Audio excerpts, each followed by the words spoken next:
Oke, jadi apa nih Molly yang pengen didiskusiin? Mengenai, pekerjaan gitu, Pak. Oke, Kan gimana? saya jurusan pendidikan, ingin bergabung ke sebuah perusahaan gitu, sedangkan saya, pengalamannya hanya, ngajar dan organisasi yang pernah saya, masuki gitu, seperti, koperasi mahasiswa, dan, volunteer-volunteer seperti itu. Apa saja gitu yang perlu dipersiapkan gitu, karena kan saya belum ada pengalaman di, magang di perusahaan atau dan lain-lain gitu. Berarti kamu pengen masuk karir yang tidak ada hubungannya dengan pendidikan gitu ya? Iya, Pak. Oke, ada dua hal dasar yang harus kamu lakukan. Yang pertama, kamu menyiapkan tadi ya, kemampuan yang pada akhirnya nanti dituliskan di CV gitu ya. Nah, kamu nanti gini, industri yang kamu masukin itu akan membuka lowongan pekerjaan yang menerima dalam tanda kutip jurusan lain atau semua jurusan. Oke? Jadi kamu berfokus aja ke lowongan kerja yang jurusan kamu pun bisa daftar gitu. Oke? Jadi lowongan pekerjaan sifatnya spesifik, gak usah kamu lamar gitu, karena udah jelas dari jurusan dia tidak akan menerima kamu. Oke ya, dari jurusan doang ini. Yang kedua adalah terkait dengan kemampuan. Eh, Kemampuan itu yang pertama, untuk kemampuan yang sudah kamu miliki, pastikan itu nanti kamu tuliskan di CV-mu, gitu ya. Nah, tapi kan aku pengen daftar beda jurusan, gimana? Nggak masalah. Walaupun kamu daftarnya beda jurusan, silahkan tuliskan pengalamanmu di CV di breakdown. Tidak hanya sekedar nama perusahaan, periode, jabatan apa, tapi tugas tanggung jawab di dalamnya. Biar memunculkan relevansi antara loker yang dibuka dan pengalaman kamu. Jadi, CV itu harus dituliskan pengalaman yang relevan, betul. Tapi di dalamnya itu mungkin kamu lebih menonjolkan dari job desk-nya tadi. Misal, kalau kamu nulis, kamu ngelamar kerja yang hubungannya sama guru, mungkin kamu akan menonjolkan kemampuan pengetahuan di jurusan itu gitu ya, teknik-teknik Mmm, ngajar gitu. Tapi kalau akhirnya kamu daftar itu untuk misalkan daftar customer service, maka yang ditonjolkan bukan dari sisi kemampuan ngajarnya, dalam tanda kutip ya, tapi kemampuan ngomong di depan umum, presentasi, mhm, meyakinkan orang. Intinya sama kan, ngomong kan intinya. Tapi cara mengemasnya itu loh gitu dan menginformasikannya. Nah, silahkan itu nanti dituliskan dengan cara seperti itu. Harus di breakdown. Jadi pengalaman kerja kamu di breakdown. Ini untuk pengalaman yang sudah dimiliki. Nah, untuk pengalaman yang belum dimiliki gitu ya, sambil menunggu gitu ya, menunggu ada lowongan yang nyangkut atau kamu mulai ngelamar gitu ya. Silahkan kamu bisa ikutin pelatihan-pelatihan macam-macam, webinar boleh, online boleh, kan banyak yang gratis ya gitu. Silahkan mhm, pelajari atau nonton dari YouTube channel tertentu gitu. Boleh gitu. Training-training gratis dulu aja gitu. Biar kamu punya iya, skill dan pengetahuan di dalamnya. Gitu. Nah, ini adalah poin nomor dua. Tadi kan dua ya. Poin nomor satu adalah persiapkan dirimu dulu. Jadi persiapkan yang pertama adalah siapkan pengalaman yang udah dimiliki, dituliskan dengan cara tadi, mempromosikan diri. Yang kedua sambil mempelajari hal-hal yang kamu belum punya, tapi kamu yakin ini nanti di sektor-sektor ini, di perusahaan-perusahaan ini membutuhkan informasi lowongan pekerjaan ini, gitu. Apa membutuhkan kemampuan seperti ini. Nah, yang kedua adalah tadi cari informasi lowongan pekerjaan yang jurusanmu tetap bisa masuk. Tidak semua loker itu harus strict gitu. Jurusan ini ya untuk ini ya ini enggak. Banyak lowongan pekerjaan yang fleksibel, minimal S1 misalkan gitu. Minimal S1 semua jurusan, minimal S1 apa gitu. Kalau kayak gitu silahkan mmm, lamar gitu. Sambil nanti dipertimbangkan eh, di target tiap hari lah gitu. Targetnya tuh kayak aku pengen pakai banyak platform. Aku ngelamar gak cuma lewat email doang gitu.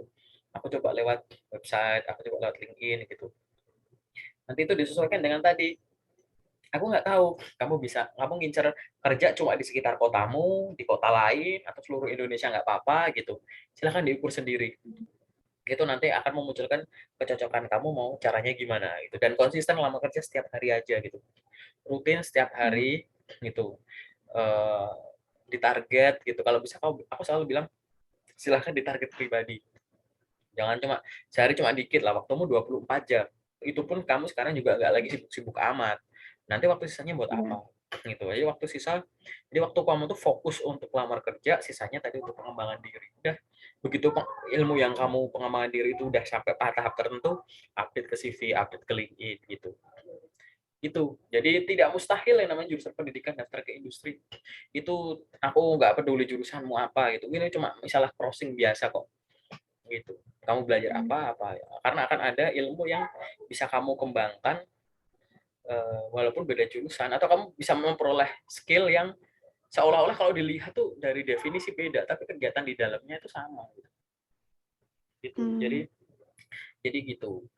Relevansi tidak harus misalkan kamu daftar jadi customer service emang harus punya pengalaman magang atau kerja customer service, ya enggak juga gitu. Mungkin kalau by definisi udah cukup sama gitu.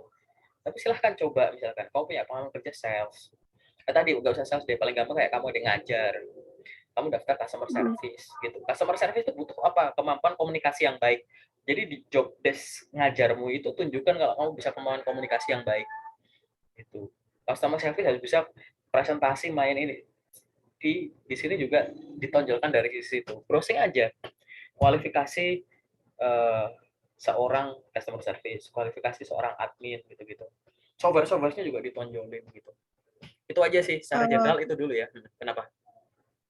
kan kalau misalkan di CV itu kan misalnya di bahasa haruskah emang pakai bahasa Inggris atau benar-benar boleh bahasa Indonesia gitu? Oke, kalau jawaban singkatnya adalah kalau mau aman nggak perlu ganti-ganti bahasa Inggris nggak apa-apa gitu. Sebenarnya bahasa itu mengikuti yang diminta sama CV. Tapi ada CV yang dia meminta beneran, nggak CV harus ditulis dalam bahasa Inggris gitu kan. Tapi ada yang enggak.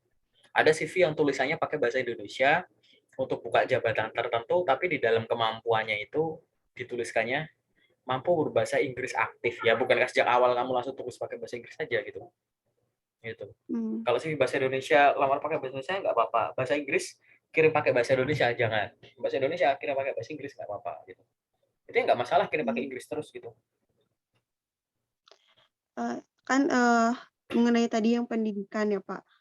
Misalkan saya jurusan pendidikan IPS, terus mau melamar ke misalkan customer service, kan harus ada ke apa ya kemampuan komunikasi yang baik. Nah, untuk dimasukkan ke CV-nya itu kalimatnya seperti apa Pak? Gitu yang supaya orang tuh tahu gitu, oh ini punya kemampuan komunikasi yang baik gitu, atau cocok nih untuk lowongan customer service ini dari pendidikan gitu, jurusan pendidikan gitu, Ya dari tadi pengalaman.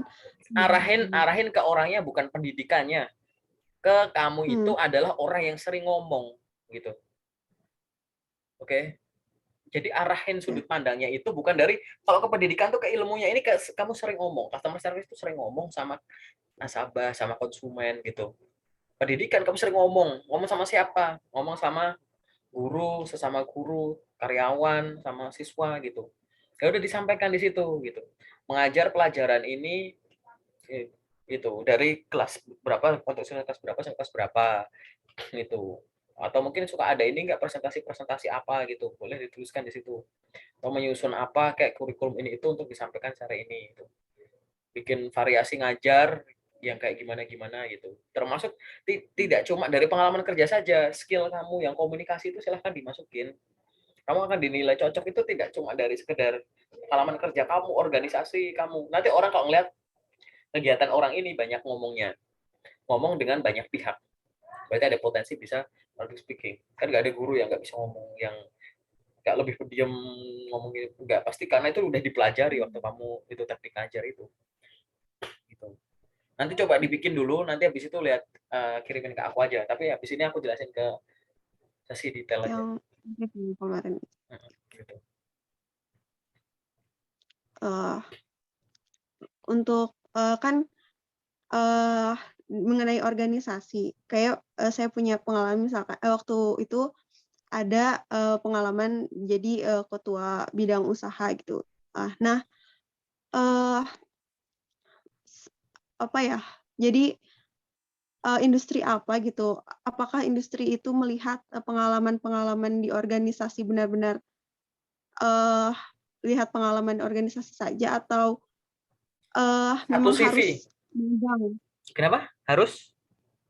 Harus melakukan magang gitu, harus benar-benar bekerja di suatu perusahaan dulu gitu baru Enggak, dapat diterima. enggak gitu.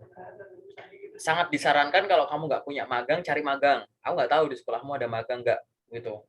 Kalau nggak ada silahkan magang gitu. Magang pun juga nggak harus sesuai dengan jurusan yang dimasuki gitu. Oke. Kalau kamu punya pengalaman magang sebelumnya masukin, punya pengalaman mengajar masukin gitu. Apakah yang kita akan dilihat dari sisi semua yang kamu tulis di CV itu dilihat, nggak mungkin di skip gitu. Oke, gitu. Sehingga kalau kamu tuh harus bisa menunjukkan organisasi itu gunanya buat apa ya? Ingin lihat leadership kamu, ya, teamwork kamu, komunikasi kamu. Minimal 3 itu dulu dari organisasi. Gitu. Kalau kamu nggak punya organisasi ya leadershipmu mungkin jelek, komunikasi sama teman juga kurang oke gitu. Ya kan? Teamwork kamu juga mungkin belum terasa karena nggak pernah organisasi gitu. Apalagi kamu masukin hobi-hobi yang sifatnya individu. Misal ada orang masukin hobi gitu ya. Gitu. Jadi nggak usah khawatir gitu. Kamu masukin aja, tinggal ngelamarnya yang dibanyakin.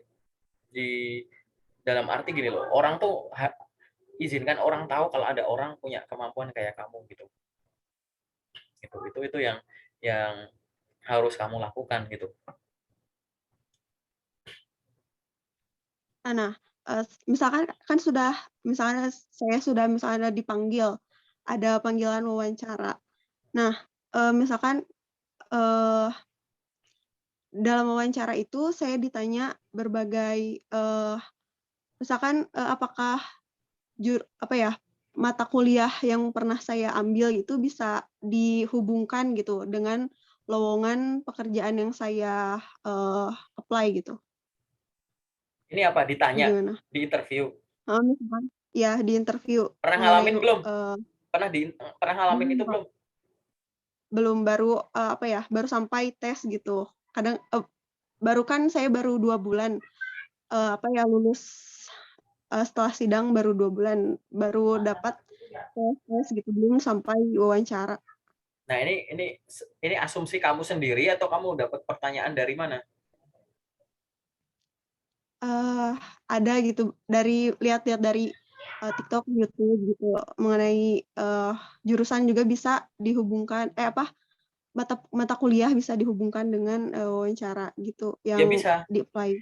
betul bisa banget. Makanya tadi kegiatan kamu itu pasti ada benang merahnya. Setiap yang kita lalui, entah itu pendidikan, pengalaman kerja, magang, pasti ada yang bisa diambil. Itu namanya skill. Ada yang skill teknis, ada yang soft skill, gitu. Gitu. Kamu kerja selama setahun misal, gitu, sebagai yang aku suka itu sebagai asisten rumah tangga, sebagai pembantu, gitu. Maka kamu akan punya skill. Skillnya tuh dua, soft skill sama technical skill. Kemampuan teknismu tuh apa? Nyapu, masak, ngepel, nyuci, nyetrika, itu teknis. Soft skillmu tuh apa? Sabaran, gitu, kedisiplinan, kebersihan, kejujuran, gitu. Nah, sekarang bayangin, kamu ngambil pendidikan di jurusan itu, akhirnya bisa apa? Technical skill-nya Mmm, apa, soft skill-nya apa. Organisasi juga gitu.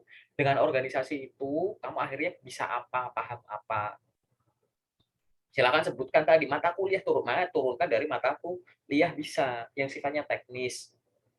Itu bisa mengoperasikan software ini itu, tools ini itu, penelitian metode ini itu, gitu. Kemampuan bahasa, pengetahuan bidang misalkan, gitu. Turunkan dari sana, itu namanya relevan. Oh, pernah kerja jadi petani, ya technical skill-nya ya teknik bajak sawah, teknik irigasi, teknik panen, teknik pembibitan tanaman mungkin gitu. Soft skill-nya apa? Kerja keras gitu, time mmm, management gitu. Nah, ini coba bayangin ke arah sana. Dan interview itu dilatih gitu. Latihan ngomong. Nah, kamu belum pernah sampai interview, berarti kan mungkin udah pernah sampai psikotes. mhm, Nah, ya berarti belum sampai pelajarilah. tes-tes. Nah, pelajari lagi psikotes kamu, apa yang salah mungkin gitu. Psikotes tuh nggak ada salah benar, tapi ada cara yang kurang tepat gitu. Belajar lagi, kenapa kok ini ditanyakan? Ini ngukur apa? Aku harus ngerjainnya gimana? Gitu. Kalau hasil ini hasilnya tinggi gimana, hasilnya rendah gimana, harus disempatkan itu. Terus latihan, psikotes, interview itu semuanya pakai latihan gitu. Oke. Baik, Pak. Nah, yang sifatnya general lagi ada lagi nggak? Udah sih, kayaknya segitu, Oke, sementara itu cukup. ya gitu. Nah, oke, Ya, aku sekarang masuk ke yang detail ya.